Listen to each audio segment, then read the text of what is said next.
Hey guys, welcome to Easyfix. In this tutorial, I'll guide you through how to add admin on Facebook page. If you want to add someone as an admin to your Facebook so they can help you to run it, what you firstly need to do is head to Facebook, click on Manual and scroll down. Now click on Pages. Here you will find all the pages that you have created. Switch to the Facebook page that you want to go and add an admin to. So to do so, click on Switch Now. After switching, you will land on screen like this. Now go to the menu and scroll down.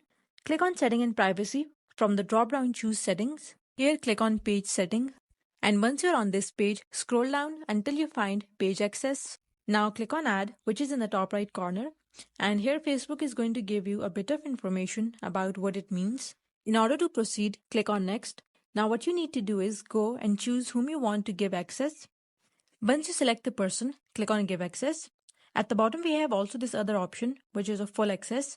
This means that the person will be in full control. So make sure you are pretty confident in the person before you go and give them full access. After that, enter the password to confirm it. So the person to whom you want to add will get the invitation and can accept it within 31 days. By following these steps, you will be able to add admin on Facebook page. That's all for today's video. Thanks for watching.